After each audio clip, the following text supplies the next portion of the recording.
Hello, early comers. Lisa, good to see you so soon. Jill and Maureen. Howie, thanks for co-hosting. Hello, Madison, glad you're with us. And let's see, let me make this a little bigger. Frank and Rhonda. David. Got the oldie moldies with us tonight. Anyway, we might as well, we'll just wait another minute or so.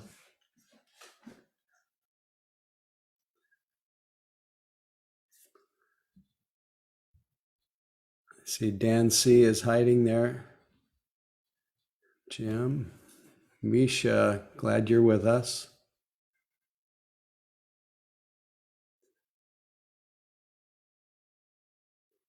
And Brenda, Sunshine Coast.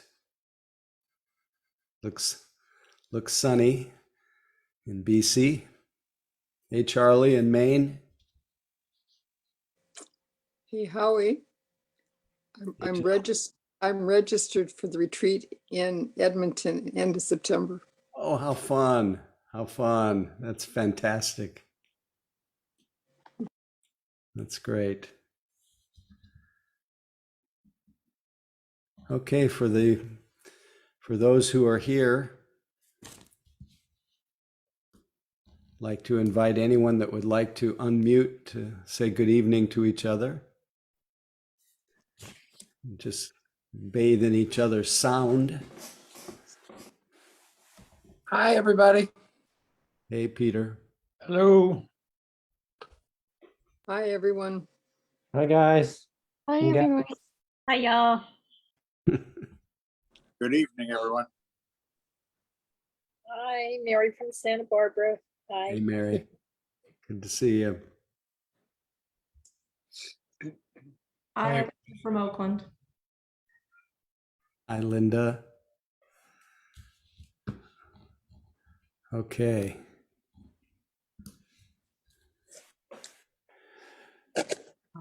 So needless to say, we're here to practice, to nurse our tender hearts,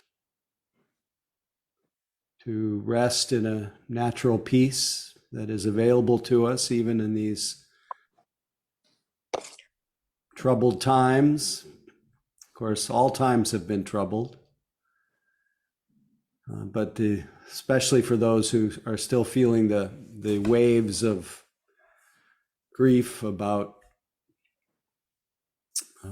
the fires in Maui, or whatever sufferings that are happening in your life.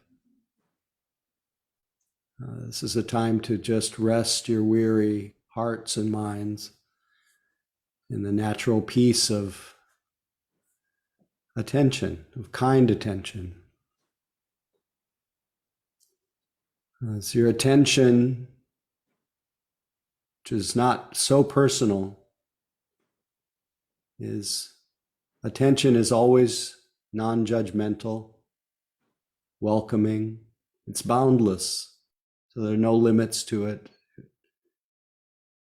Like the sky, it meets everything equally. So our body and heart, nervous system loves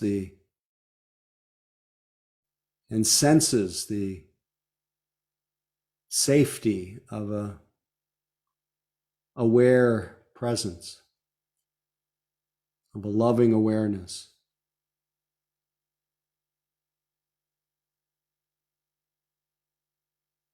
So whatever you are aware of right now, just let it be received. Let it be known in awareness. For most of us, it will be our sitting body to start with. Just that alone The sitting body, our breath, it's so close we tend to ignore it. It's so mysterious and vast and wondrous, we tend not to appreciate it. And just feeling our body is so easy, we can't believe that our self-soothing is so close and accessible. But for now, we are aware, receiving our sitting body and staying and coming close enough that the idea of our body goes away and we mingle with the felt experience of vibration, aliveness, pulsing, hardness or heaviness or achiness. Whatever is felt as sitting, we don't try to do anything about it right now or undo anything. We just receive. And notice how the body sensations begin to settle and still without force or strain.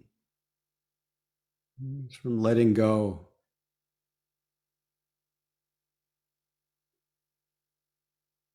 Of this tendency to try to fix, figure out.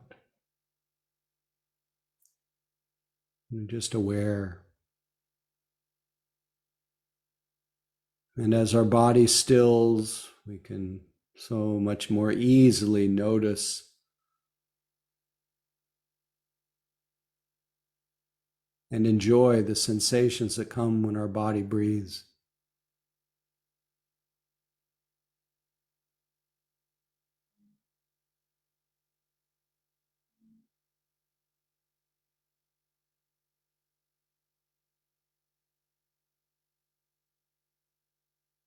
This precious human birth with its senses and perceptions. We just receive it all.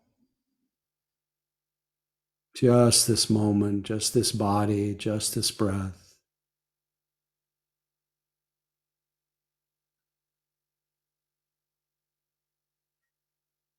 Letting the waves of the breath, the sensations of the breath, breath by breath, be our home base or primary anchor. But we yield graciously when something becomes stronger, like sounds, like other sensations, like moods, like thoughts. And we welcome them all as the display of consciousness, everything included within this sky-like openness.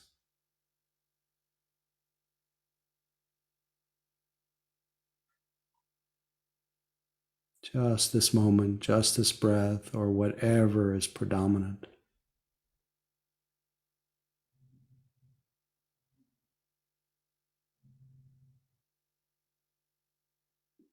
Problem solving, free zone, fixing, free zone, doing, free zone, just being aware as continuously as possible.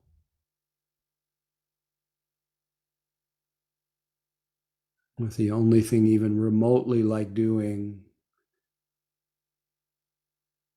being just reconnecting again, receiving again the body after you've been absorbed in a fantasy, making nothing more about it, nothing more of it other than, lost in thought, now I'm aware.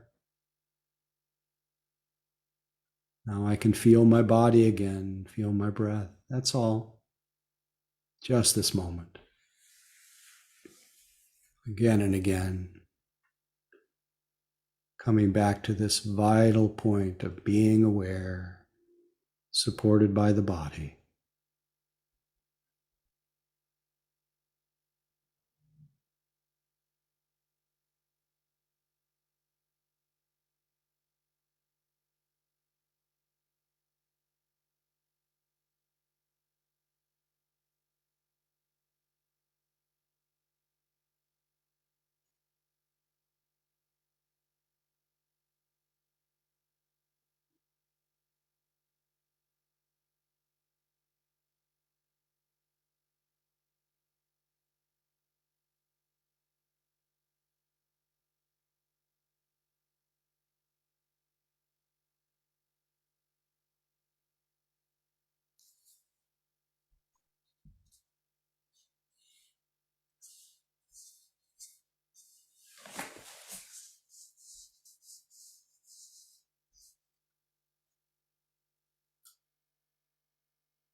Space, go.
No matter how many times you realize you've been absorbed in a fantasy,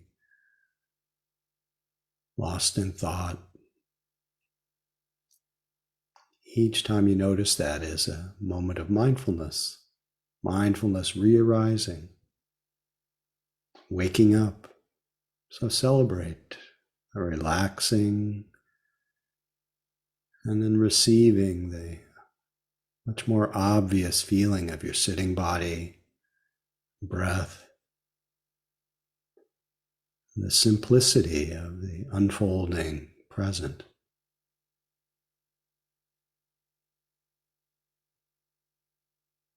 Just this moment, just this body, just this breath, or just what's predominant. Sounds, sensations, moods, thoughts.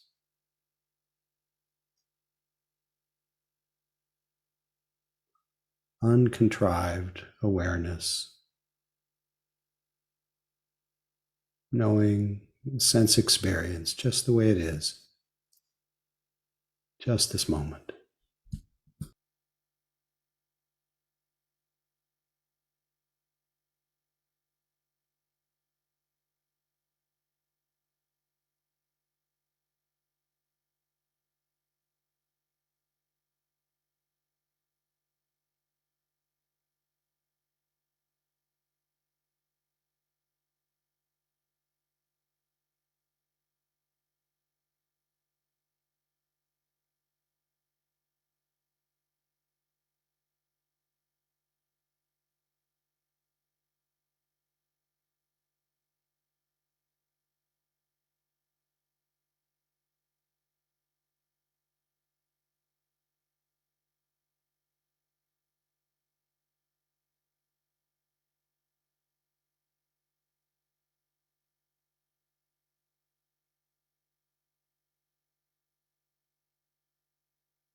Thanks for your practice, as always.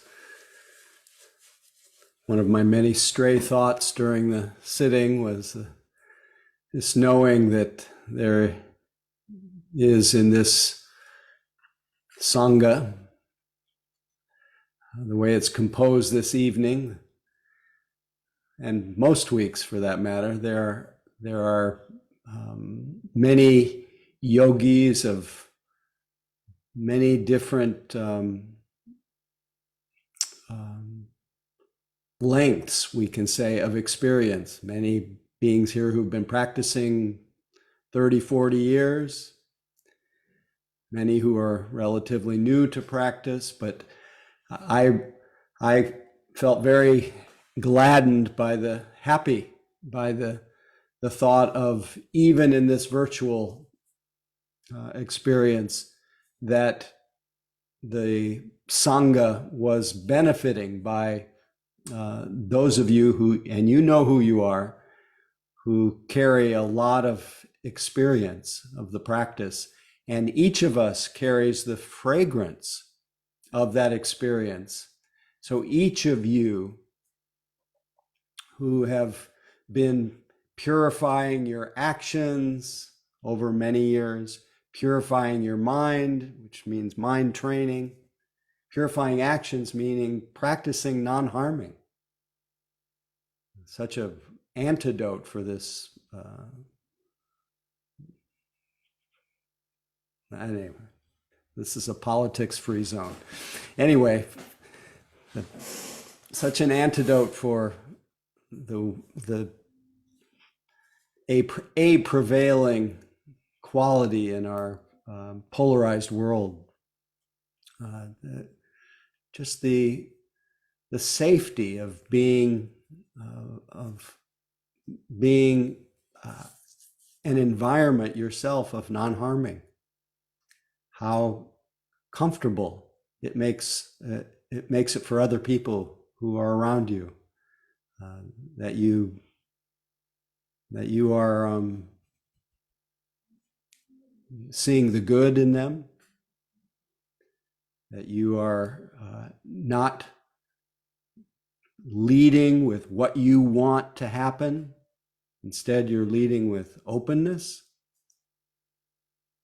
And if you're leading with openness, the inevitable effect of being open is you will be kind, more kind.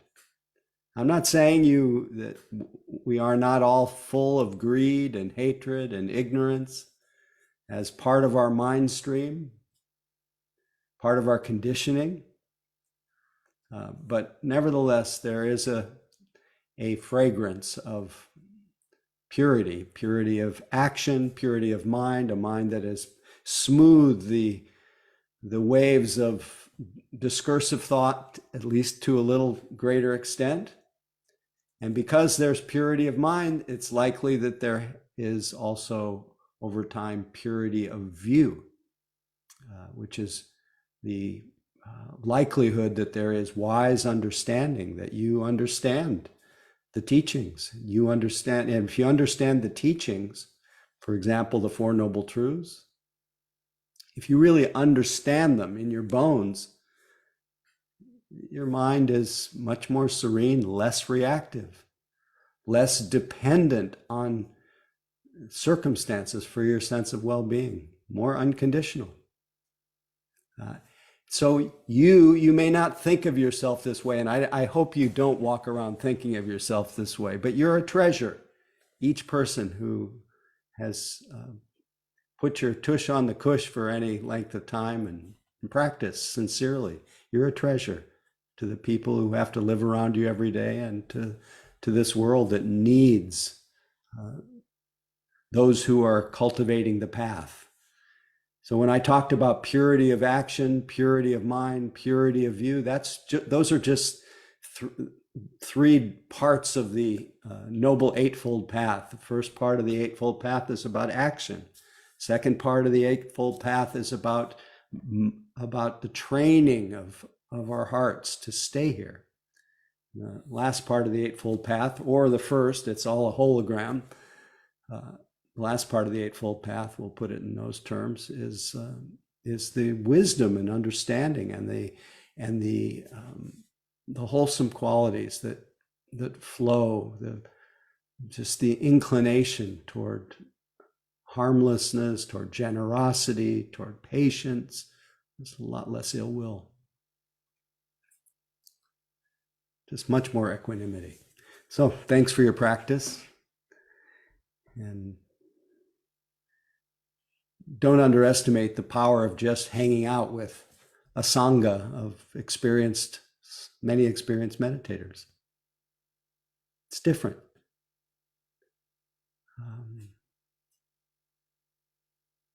I think it's okay I was just debating in my mind right now.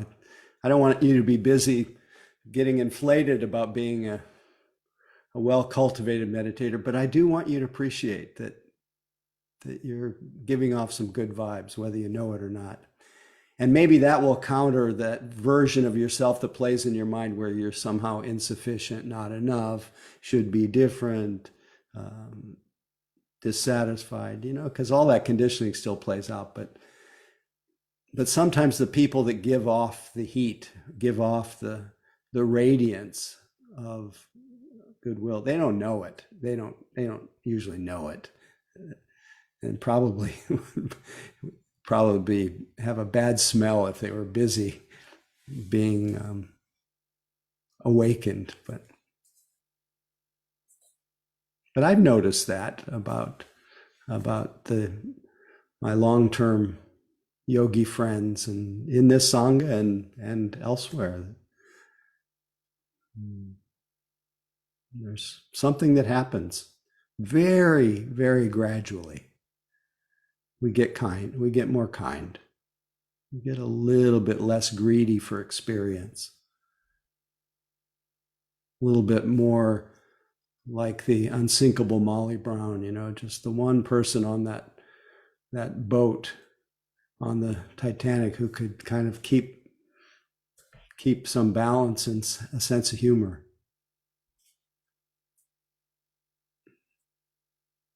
Anyway, love to hear from you. Any questions, comments, descriptions, anything you noticed in the practice tonight, or anything that popped up, any topic that popped up. And we'll just spend a couple minutes with this, and then I have a few things. Christopher, nice to hear from you. Thanks for breaking the ice. Yeah, thank you for holding this, of course. Good evening, everybody. Good evening, Howie. Good evening. I know I'm new to the group, to the Sangha here, but I just want to express my thanks and gratitude for the space, for the other practitioners, and for yourself, Howie. Thank you. And I've taken your 30-day gratitude challenge. I don't know what week I'm on now. Great. It's re-sparked my gratitude. So, and I notice I'm more grateful for a lot of things. And also a shout out to Mary Davis for her teachings on self-compassion. It's really helped my practice. So Fabulous. I don't know. Not so much practice, but my whatever that person is inside of me. It's that's all I got to say. Oh, one more thing, and sorry for my silence. Most of the time, I'm a little shy, but I'm also kind of a hermit in my teachings, and I practice a lot of silence in my meditation and my daily practices. So that's all. Thank you. No need to apologize. Love your silence. Love when you're willing to speak up. Either way, it's great. But and I will, if Mary's not here tonight, which I don't think she is, I will give her a shout out on your comments. So thank you. Anyone else?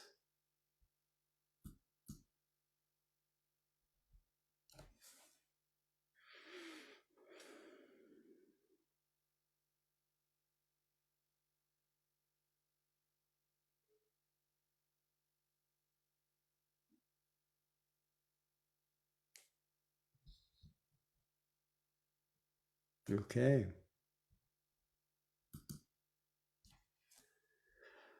So let's just pause for a moment and start breathing again, in case you were holding your breath, waiting to see who would raise their hand.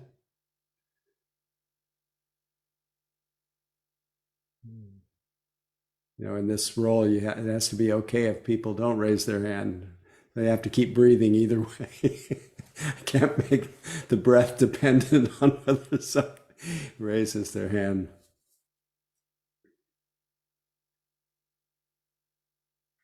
Anyway, maybe you've gotten the impression,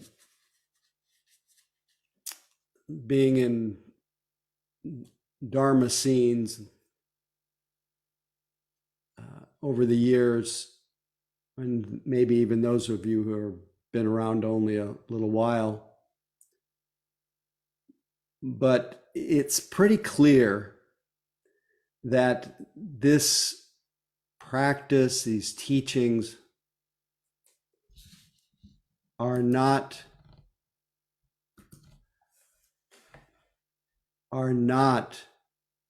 intended to make us great meditators.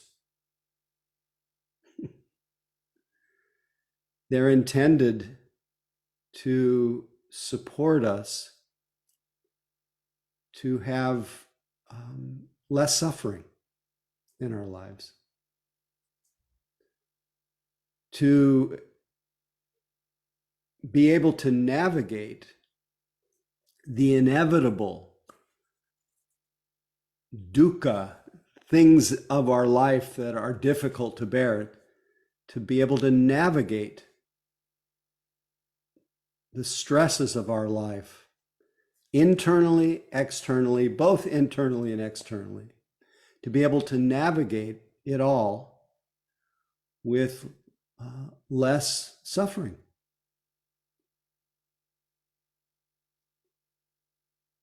So that whatever inevitable suffering comes, like this horrendous fire, like other personal losses, illnesses, changes of our resources, transgressions of all sorts, emotional, physical, big things that happen, to be able to experience those which are inevitable, but not embellish them, not compound our suffering, compound our reactivity. So the point isn't to just be isolated in the seclusion of our practice, which is an element of how we train. We train in secluding our mind and body in a as much as possible in a as continuous attention, moment to moment, to the details of our experience. That's our training. But that training isn't to become better than someone else or to measure up to some kind of ideal or standard. It is for the purpose, that training is for the purpose of, and if you just look at the four foundations of mindfulness, the sutra in which, the Satipatthana Sutra, the sutra in which all this whole proliferation of mindful living has emerged from, if you look at it, first foundation of mindfulness. Mindfulness directed to the body, putting our mind in our body and our body in our mind. Why is this? How does this reduce suffering? It puts our mind and our body in the same location. When mind and body are in the same location, when our mind is settled in our body, when we are embodied, our bodies calm down. We're just less reactive. So there's a calming. There's also an ability to sense more physically what's happening in the present moment. There is, when our mind is more settled in our body, our mind relaxes and it quiets. And when our mind relaxes, our mind rests in our bodies, our eyes, our senses become clear. And we are able to then notice, one way of talking about it, notice the simplicity of our experience. That our experience, moment by moment, anytime, anywhere, if our mind is in the same place as our body, our experience is uncomplicated. When I'm feeling my body, when I have that sense of embodied awareness, and this is general because there are times when the body is just so hard to bear. But if I'm in the habit of having my mind in the same place as my body, the body is calmed, mind relaxes, and I'm able to track what's happening at the different senses. And then I'm able to, a little bit more, this is never a perfect science or perfect, it's really an art, but I'm able to navigate the second foundation of mindfulness, which is I'm able to notice when there is an unpleasant feeling in my body. That means if I'm feeling embodied and I hear about a natural disaster or loss of life, I feel it through the body as an intensely unpleasant feeling.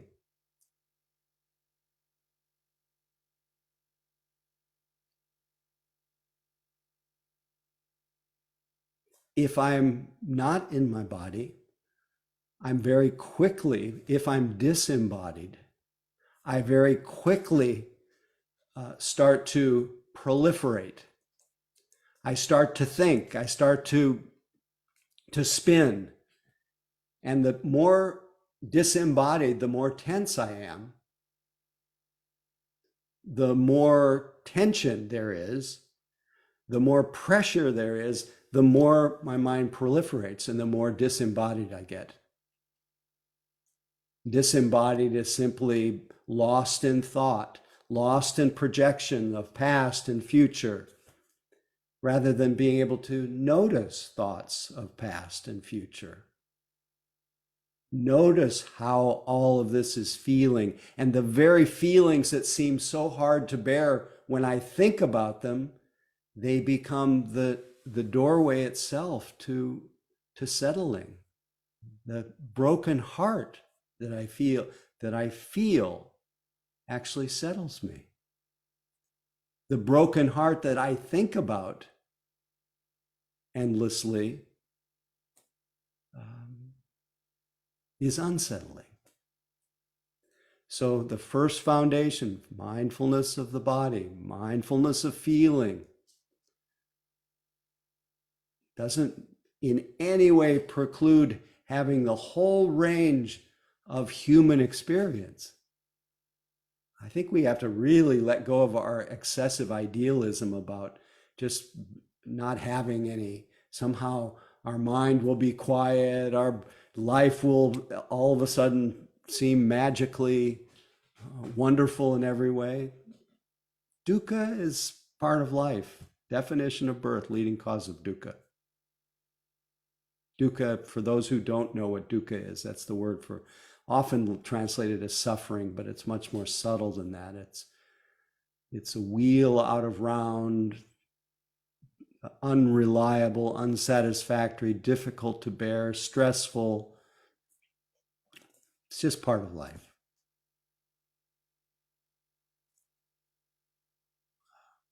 And the Buddha's teaching, the Buddha in his teaching on the 12 links of the Four Noble Truths is there is dukkha. There are things that are hard to bear. And that's number one. The second, it must be understood or welcomed. It's just, you need to know this is how it is. And then you have to be able to say, part three is you have to be able to say, this has been understood.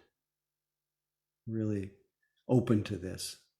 I'm no longer thinking that there's something wrong with me because I have dukkha in my life. And that somehow everyone else is doing great. We're all doing great. We just have a different measure of dukkha.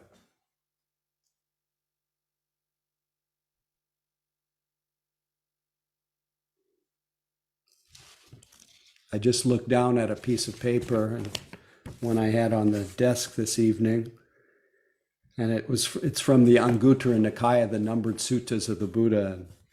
This particular practice, in this piece, he's telling the monks, this, monks, is the distinction, the disparity, the difference between an instructed noble disciple and an uninstructed worldling.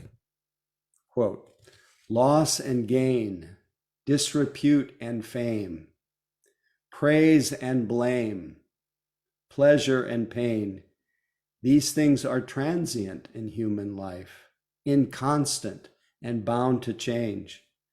The mindful wise one discerns them well.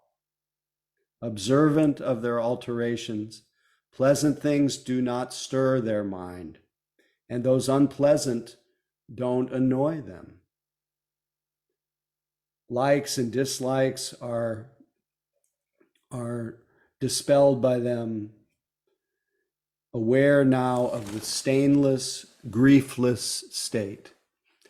So the possibility of being able to, it turns out that opening to dukkha, opening to the worldly winds of praise and blame and gain and loss, the dukkha of life, that opening to the constancy of change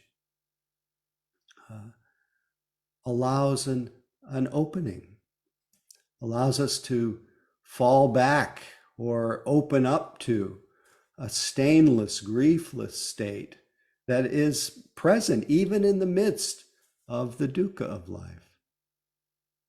So our idealism isn't about getting rid of all these constantly changing conditions, but being able to rest in the middle of it in a stainless, griefless state. And that's just a state of being aware, being embodied, being in a state of in understanding that this is the way it is. So the second foundation is this is really unpleasant. This is pleasant. This is neither pleasant or unpleasant. And then knowing that we are so conditioned to react to the changes of our lives, we also are conditioned to have all kinds of mental states, happy states, unhappy states, agitated states, calm states, energetic states, dull states, states of confidence, states of doubt. These things are all constant. Or the change of the changing conditions of these states is just part of our life. The third foundation of mindfulness says, yes, this is what is helpful to notice. Notice mindfulness of mind. Notice the mind when it's spacious. Notice the mind when it's contracted. The unwise or the unpracticed yogi just completely gets caught up. He relates from these states, just absorbed in the states of unhappiness or happiness, joy or sorrow, spaciousness or contraction, instead of being able to notice these states. So the person who is embodied, who's able to experience the feeling tone of pleasant, unpleasant, neither pleasant or unpleasant, and ride the waves of the emotions that come, the mental states, what we sometimes call the states of the heart and mind, allow us to experience everything that's happening, but with a lot less suffering, in touch, available to that, what did the Buddha call it? The stainless, griefless state. To me, that's the state of being lucidly aware, which I keep reminding myself, how far do I have to travel for that? What is my mind like even right now after my last thought has passed and before the next one arises? Is there not a vivid clarity, as Dujum Rinpoche says? He says, "Ho, amazing! This is awareness, and it is beginningless, endless, colorless, limitless, and it's your own mind."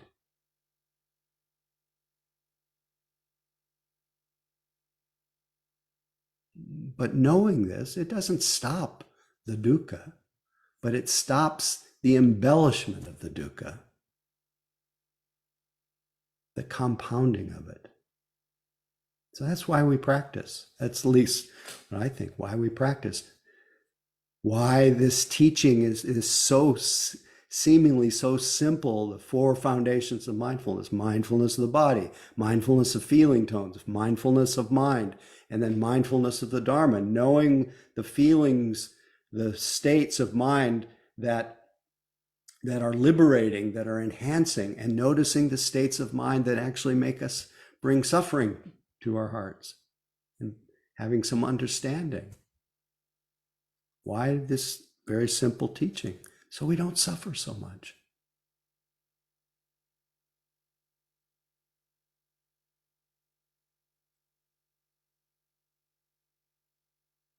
The first talk that the Buddha gave included, basically, there is suffering in life. There are things that are hard to bear. And what causes us to compound that suffering, what prevents us from just opening to it as it is our chronic tendency to want things to be other than the way they are. So we practice so that we can release that obsession with having things different, with trying to be different, trying to go to a different place, be with a different person, get a new, get a better, get a best.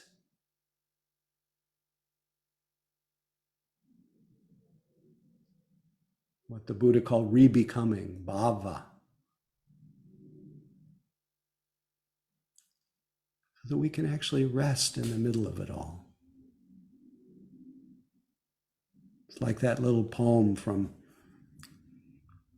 Derek Walcott. No, it's not Derek Walcott. It was Wendell Berry. Where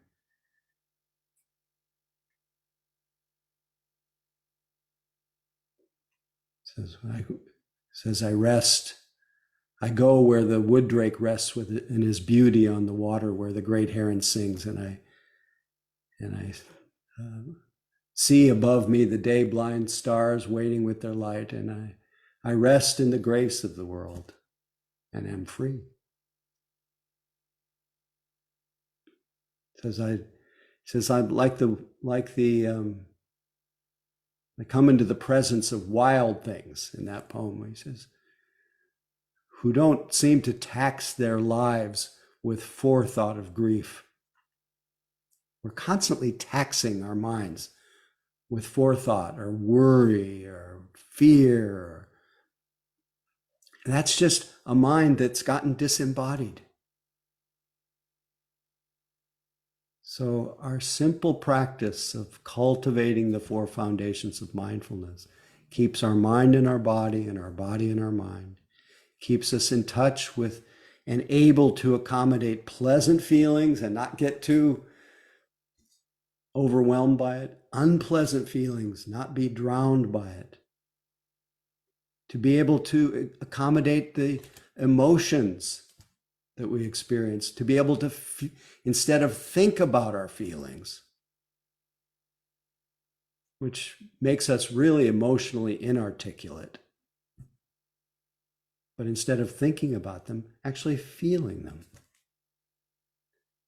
And feeling them, the capacity to just feel what we feel, we recognize every feeling is a changing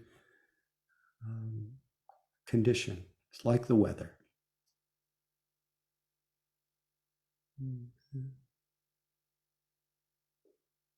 And again, the side benefit is the feeling of what's happening, being emotionally articulate, being able to just let the weather move through us. We naturally become more tender, naturally become more self-compassionate.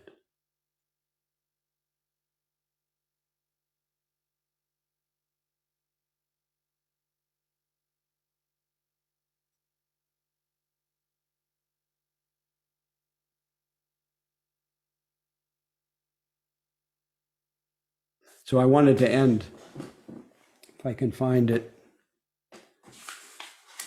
This is part 2 of homage to Wes Nisker,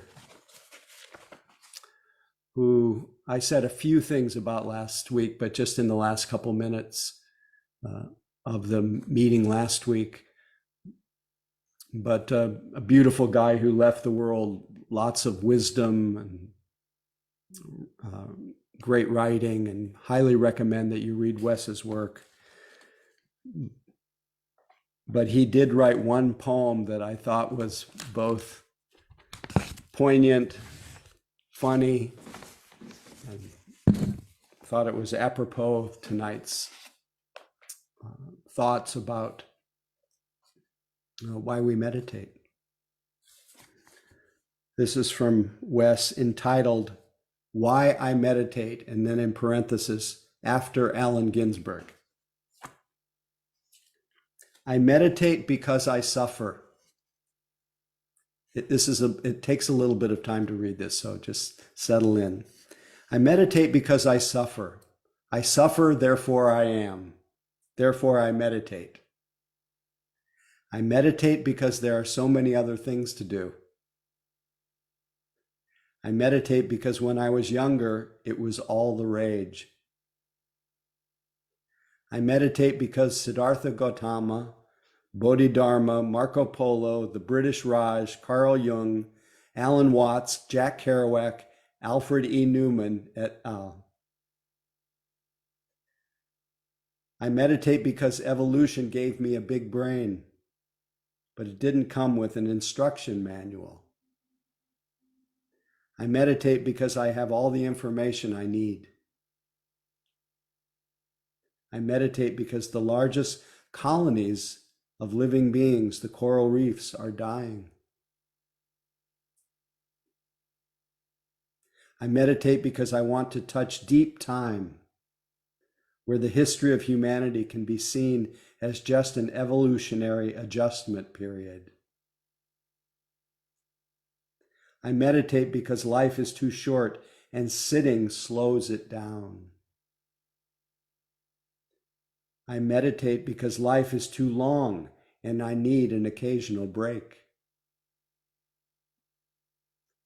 I meditate because I want to experience the world as Rumi did, or Walt Whitman, or Mary Oliver does. I meditate because now I know that enlightenment doesn't exist, so I can relax.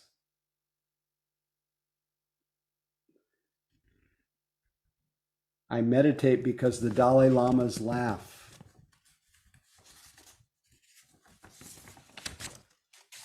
I meditate because there are too many advertisements in my head, and I'm erasing all but the very best of them.